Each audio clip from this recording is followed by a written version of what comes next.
Tawagin niyo na lang po akong Neo. Ito nga pala ang karanasan namin ng kapatid ko at dalawang kabarkada noong kabataan namin.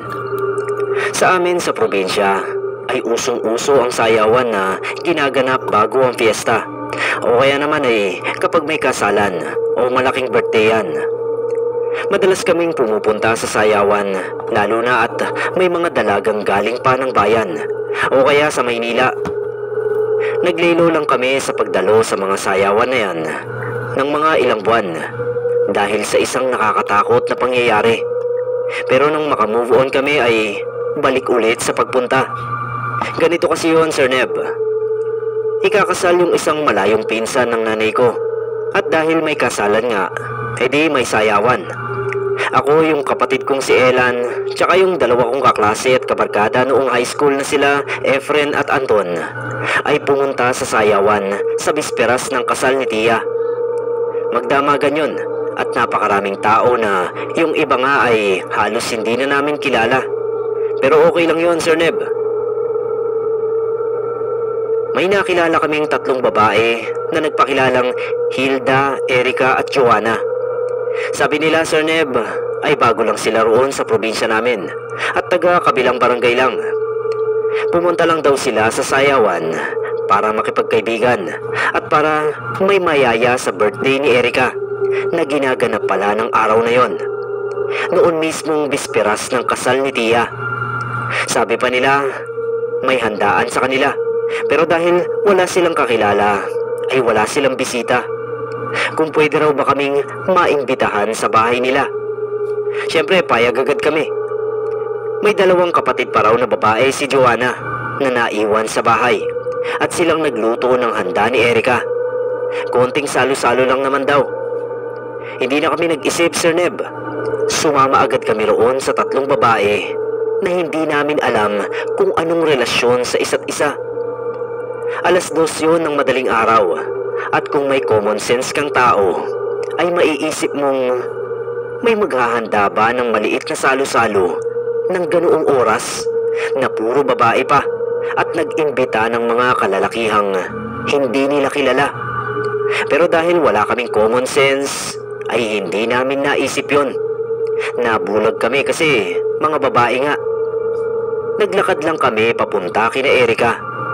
Kabisado namin yung daan kahit madilim dahil mga taga roon nga kami. Bukid na yung lugar nila at medyo matataas na yung damo.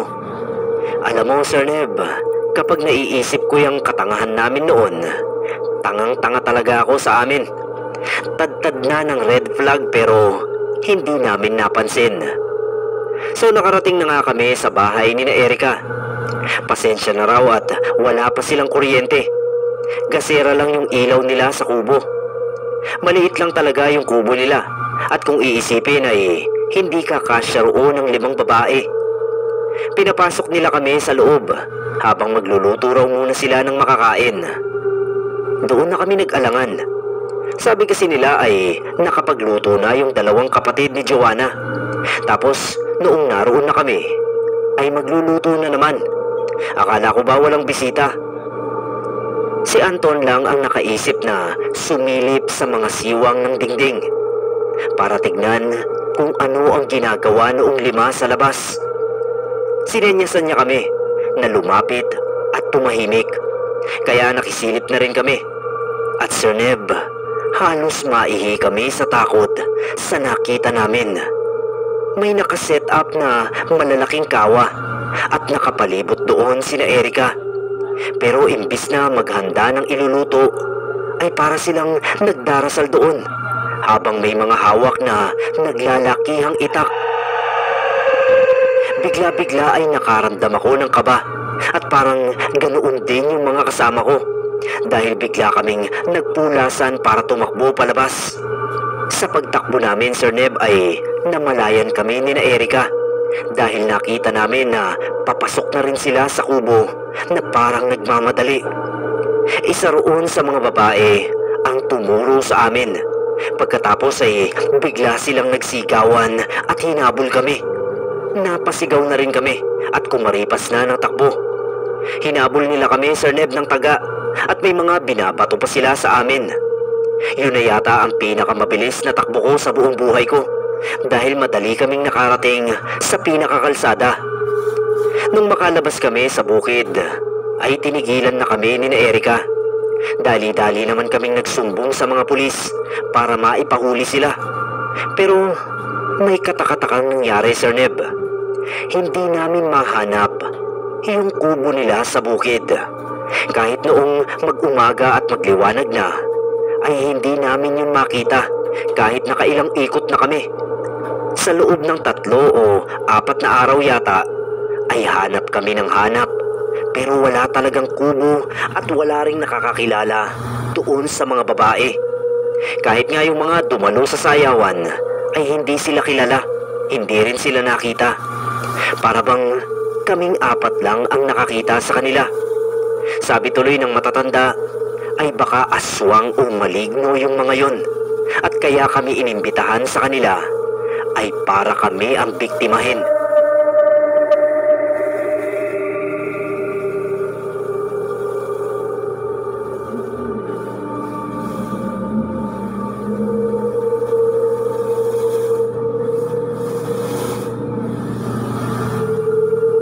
Isa akong online seller na nagsa-sideline sa paggawa ng mga invitation cards at iba pang party needs. Tumamlay lang ang sideline ko noong nagkaroon ng pandemic dahil pinagbawal nga yung mga selebrasyon na maraming invited. Natakot nga ako noon, Sir Neb, na baka hindi na ma-lift yung quarantine at tuluyang maubos ang ipon ko. Pero bago pa man ako mangamba sa kawalan ng kita dahil nga sa pandemic, ay may kababalaghan na akong naranasan. Yun ay dahil sa isang debutant na nagpagawa ng invitation card at tarpaulin. Tandang-tanda ko na napakakomplikado ng spelling ng pangalan ng babaeng yun. Parang pangalan ng taga Middle Earth. May mga apostrophe pa nga na nakalimutan ko na kung saan-saan nakapwesto. Basta ang basa raw sa pangalan niya ay Charlisea. Una kong napansin doon kay Charlisea ay saksakan siya ng ganda, Sir Neb. Mukha siyang AI na nakakapagtaka talaga na yung ganoong kaganda ay hindi nag-artista o nag-model. Siya lang mag-isa ang nag-aasikaso sa mga pinapagawa niya sa akin. Yung invitation cards niya ang pinakamarami sa lahat ng ginawa ko mula noon hanggang ngayon. Lagpas 150 pieces ang invitation cards, souvenir at isang malaking tarp. Ang bait pa niya kausap, Sir Neb. Lahat ng ipakita ko sa kanya na design ay nagugustuhan niya. Basta saksakan siya ng bait at puro siya papuri sa mga gawa ko. Sabi pa niya ay invited din daw ako sa birthday niya. Susunduin daw ako ng driver niya dahil siguradong hindi ko alam ang address niya. Totoo naman, Sir Neb. Naka-indicate sa invitation cards ang address. Pero hindi ko alam kung saan yun. Hindi nga rin makita sa Google Maps. Pero dahil super bait nga niya at galante, ay hindi ko naisip na kaduda-duda pala ang nangyayari. So natapos ko na yung trabaho ko kay Charlisea at sobra pa sa napagkasundo ang halaga ang binayad niya sa akin. 2 weeks ang nagdaan at gaganapin na yung debut niya. Kagaya nga ng sinabi niya ay may dumating na sasakyan sa tapat ng bahay namin para sunduin ako. At since kilala ko na yung driver niya, ay sumama na ako para makadalo sa birthday niya. Sir Neb, hindi ko alam kung ano ang nangyari. Nakatulog yata ako dahil hindi ko namalayan na umandar yung kotse. Basta ang alam ko ay sumakay ako roon. Pagkatapos maya-maya ay pababa na rin ako. Sobrang underdressed ako dahil parang party ng prinsesa yung birthday ni Charlisea. Gown kung gown, parang fairy tales talaga. Tapos lahat ng bisita ay guwapo at maganda. Lahat din ay mga down to earth at kinakausap ako. Tanong sila ng tanong kung ako raw ba yung gumawa ng mga invitation kasi ang ganda raw. Hiyang-hiya na ako kasi lahat sila pinupuri ako. Parang ako yung may birthday. Wala akong kamalay-malay sa oras habang nagpa-party. Kain din ako ng kain kasi sobrang sarap ng mga handa nila. Mag-uumaga na nang matapos yung party at pinahatid uli ako ni Charlisea sa driver niya. Ganoon na lang uli ang nangyari. Sumakay ako ng kotse, tapos namalayan ko na lang na pababa na uli ako. Kwento ako ng kwento sa nanay at mga kapatid ko tungkol sa party, pero hindi nila ako naiintindihan. Sabi sila ng sabi na anong party raw ang pinuntahan ko. Kalalabas ko lang daw ng pinto, wala pang 5 minuto ang nagdadaan. Alam nila na a-attend ako ng birthday, kaya hindi sila nagtataka na nakabihis ako. Pero hindi pa nga raw ako nakakaalis. Akala nga raw nila ay hindi ako tumuloy. Pagtingin ko sa oras sa cellphone ko, ay nangilabot ako, Sir Neb. Dahil 3:04 pa lang ng hapon, samantalang 2:57 dumating ang driver ni Charlisea para sunduin ako. Ang malupit ay same petsa lang ang nakalagay sa screen. Ibig sabihin, ilang minuto pa lang talaga ang nakakalipas mula nang sunduin ako ng driver. Takot na takot ako noon kasi alam kong matagal akong naroon sa party. Pero iba ang sinasabi ng paligid ko. Ang malala ay ang dami ko pang nakain sa handaan. Kinutuban kasi ako na baka engkanto sina Charlisea at yung lugar nila ang piringan o anumang daigdig ng mga engkanto. Alam ko naman na kapag nakakain ka ng pagkain ng mga engkanto ay kukunin ka nila. Nagpatawas talaga ako noon, Sir Neb, para malaman kung ano ang mangyayari sa akin. Ayoko namang iwanan yung pamilya ko. Pero sabi naman ng albularyo ay mukhang wala namang masamang intensyon sa akin yung engkanto. Mukhang naaliw lang talaga siya sa akin at hindi ako balak kunin. Pero kahit inassure na ako ng albularyo ay hindi ko pa rin maiwasang matakot. Pasalamat ako sa Diyos na hanggang ngayon ay okay naman ako at wala nang sumunod na kababalaghan sa akin matapos yon.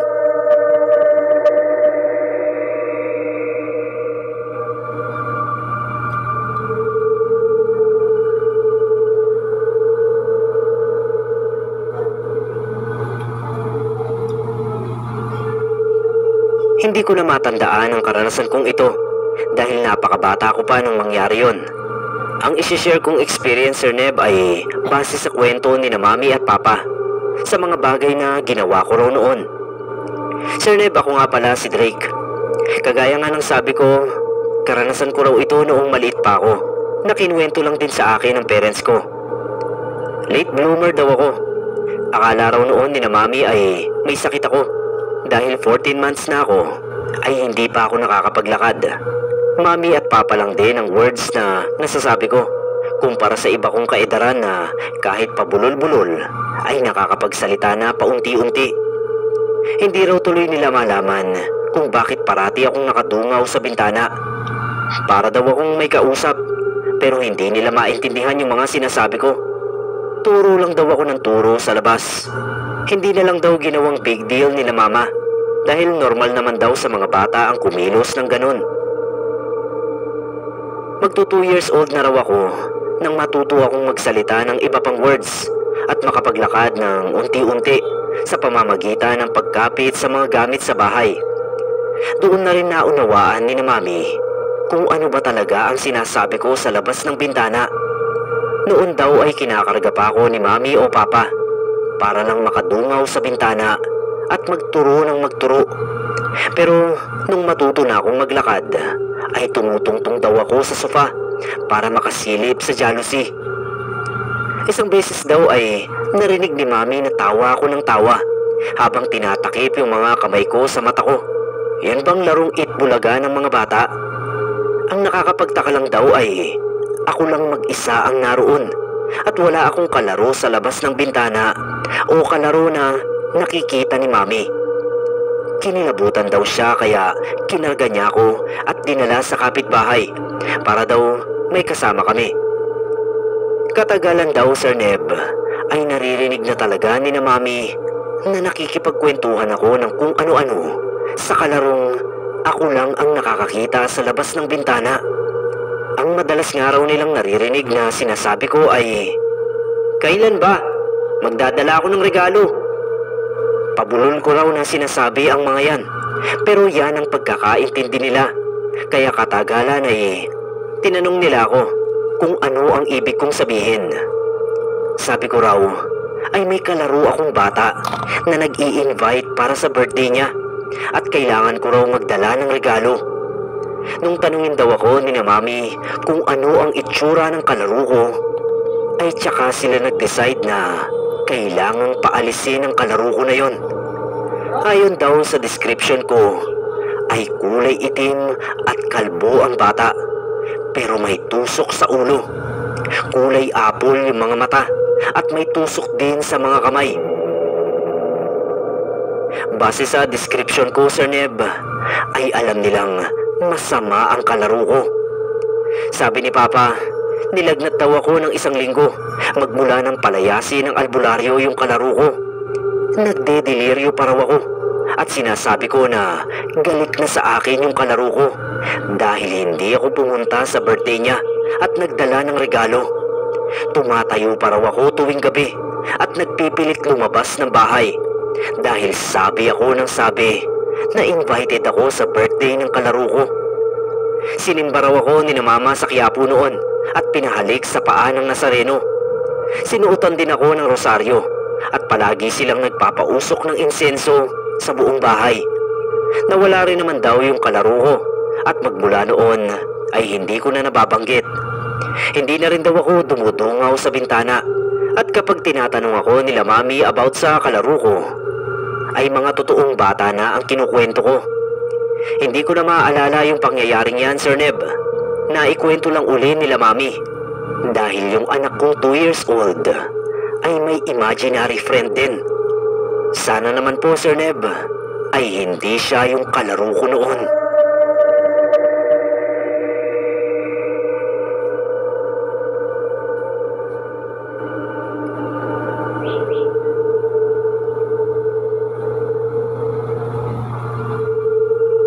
Ang karanasan kong ito, Sir Neb, ay naibahagi lang ng nakababata kong kapatid ilang araw bago siya bawian ng buhay. Sir Neb, pakitago na lang ako sa pangalang Alvin at yung kapatid ko naman ay tawagin na lang nating Cherry. Taong 2009 nang makarating sa Iloilo ang kapatid kong si Cherry dahil sa trabaho. Ahente po ng herbal supplement si Cherry at yun ang kauna-unahan niyang trabaho. 2 buwan lang ang dayo nila doon sa Iloilo, pero doon nagbago ng husto ang buhay niya. Nakauwi pa naman siya sa amin na pamilya niya, pero napansin namin na nangayayat na siya at medyo nagbago. Palagi rin siyang balisa at ayaw na ayaw niyang naiiwang mag-isa. Hanggang isang araw ay pinagtapat na rin niya sa amin na may kakaibang nangyari sa kanya sa Iloilo. Napalagay niya ay siyang ugat ng lahat ng pagbabago niya. Sabi ni Cherry, may kapitbahay daw sila sa apartment na tinuluyan ng kanilang grupo na naging malapit sa kanila. Napakagiliw daw sa kanila noong mag-asawang matanda at ng anak na binata ng mga yon. Noon daw huling linggo nila sa Iloilo ay kinumbinsi sila noong mag-asawa na magpa-despedida party. Kahit daw maliit na salo-salo lang, basta raw makapagsaya sila kahit papano. Ang hindi nila alam ay yun palang mag-asawa ang maghahanda para sa kanila. Sagot pala ng mga yun ang gastos at pagkain, kaya hiyang-hiya sila. Nagpilit daw silang mag-ambag ng pagkain, pero hindi pumayag yung 2 matanda. Ang nangyari tuloy, yung simpleng salo-salo ay naging medyo may kalaki ang handaan. Natuloy ang despedida party at napakarami raw imbitado. Halos wala raw kakilala sina Cherry sa mga bisita dahil mga dayo lang naman sila roon. Parang ginawa lang palusot noong mag-asawa yung padespedida para magpa-party. Meron daw isang bisita na napansin ni Cherry na titig sa kanya. Sabi raw ng anak noong mag-asawa ay kaibigan nito yun at ito ang nag-imbita. Kausapin daw muna niya para ma-entertain. At dahil yun na lang nga daw ang ampag niya sa party, ay napilitan si Cherry na kausapin yung lalaki. Habang kinakausap raw ito ay parang gumagaan ang ulo niya at nanghihina siya. Hindi nga raw niya maaalala ang pinag-uusapan nila at wala siyang maalala sa kung ano man ang sinabi noon sa kanya. Basta namalayan na lang daw niya na kaharap na uli niya yung anak noong mag-asawang matanda. Magmula noon, Sir Neb, hanggang sa nung umalis na sila sa Iloilo, ay naging sobrang attentive daw lalo noong mag-anak kay Cherry. Lalo pa at kinabukasan ay nilagnat siya. At hanggang sa makauwi nga siya rito sa amin, ay nilalagnat siya. Huli na nang ikwento ni Cherry sa amin ang mga nangyayari sa kanya. Kaya pala hindi gumagaling ang lagnat niya ay dahil hindi niya iniinom yung mga gamot niya at hindi siya natutulog ng maayos. Kapag daw kasi ininom niya yung gamot, ay inaantok siya. Kapag naman daw natulog siya ay may napapanaginipan siyang mabalahibong lalaki na bumibisita sa kanya. Para daw totoong-totoo dahil nararamdaman pa niya na hinahawakan siya noon at hinahalik-halikan. Nagkaganoon lang daw siya noon ngang matapos yung despedida party sa kanila. Pinatignan namin sa albularyo si Cherry, Sir Neb. Pero nasa may gate pa lang kami ng bahay ng albularyo ay pinigilan na kaming tumuloy. Wala na raw magagawa yung albularyo sa kaso ni Cherry. 3 araw na lang daw at kukunin na siya ng nakakursunada sa kanya. Iyak ng iyak noon sina Mama at Cherry at nagmamakaawa na tulungan siya. Kaso ayaw na raw makialam ng albularyo. Huli na raw ang lahat. Subukan na lang daw namin sa iba. Pero kahit sa ang albularyo, Sir Neb, ayaw nilang gamutin si Cherry. Dapat daw ay maaga siyang nagsabi. Yung pananahimik daw niya sa mga nangyayari sa kanya ay isang imbitasyon na tinatanggap niya ang nakatakdang mangyari. Sir Neb, hindi naging madali ang pagkamatay ni Cherry. Namalayan na lang namin na nangingisay siya sa kama isang gabi. Nandidilat yung mga mata niya at tikom na tikom yung bibig. Parang may gusto siyang sabihin pero hindi niya maibuka ang bibig niya. Ungol siya ng ungol at tulo ng tulo ang luha habang nakatingin sa aming lahat. Tinangka namin siyang isugod sa ospital pero grabe yung bigat niya. Parang napakalaking bato ang sinusubukan naming iangat.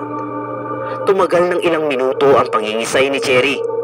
Nung tumigil siya at manlupaypay ang katawan niya, ay biglang umalulong yung mga aso sa labas. Halong hinagpis at kilabot ang naramdaman namin noon dahil hindi namin malaman kung ano ang totoong nangyari sa kapatid ko. Noon nga ay pinlano pa naming pumunta sa Iloilo para puntahan yung tinutukoy niyang kapitbahay nila. Pero sa kung anong dahilan ay lagi kaming napupurnada. Magpasa hanggang ngayon, Sir Neb, ay misteryo sa amin ang naging kamatayan ni Cherry.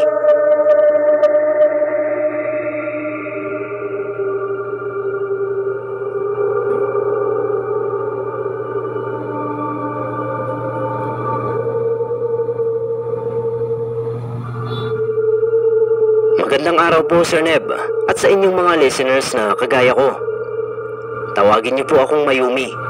At ang ikukwento ko ay isa sa pangyayari sa buhay namin na kamuntik na raw maging mitya ng kamatayan ko.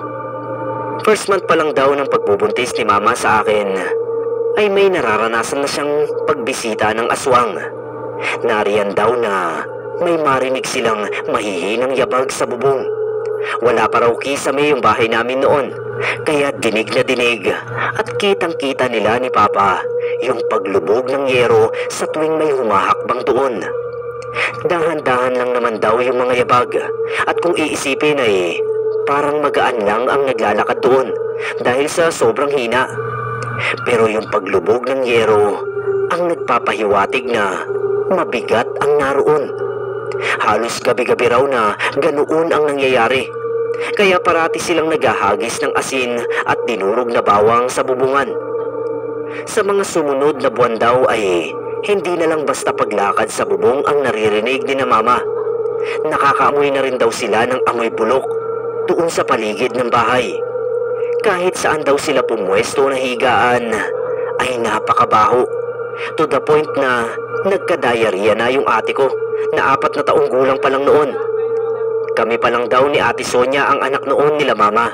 At dahil pati siya ay apektado na rin ng pang-aaswang, ay naisip ni na Papa na lumipat muna sa bahay ni Lola. Baka raw hindi na sila masundan doon dahil maraming tao sa bahay ni Lola. May 24-hour karinderya kasi sa harapan ng bahay nila dahil malapit sila sa airport. Doon na nga muna nanirahan sina Mama. Pero kahit doon ay nasundan pa rin sila ng aswang. Para nga daw nagalit pa dahil hindi na lang simpleng paglalakad sa bubong ang ginagawa noon. Tinatangka na rin daw tuklapin yung yero dahil naririnig nila na parang may matalas na bagay na kinakaskas sa yero. Parang kinakalmot daw yung bubong at may mahihinang pagsinga pa. May kisame roon sa bahay nila Lola pero dinig na dinig pa rin nila yung mga ginagawa noong aswang. Kaya ayaw nilang maging mas agresibo pa yon. Pero dahil nga maraming tao parate sa harap ay kampante sina Mama. Noong manganganak na si Mama ay hindi agad siya nagpadala sa ospital kahit kumikirot na yung tiyan niya. Akala raw kasi niya ay masakit lang ang tiyan niya dahil may aswang sa paligid. Pero bandang 2:30 raw ay sinabihan na niya si Papa na ilabas yung jeep ni Lola dahil masakit na nga raw yung tiyan niya.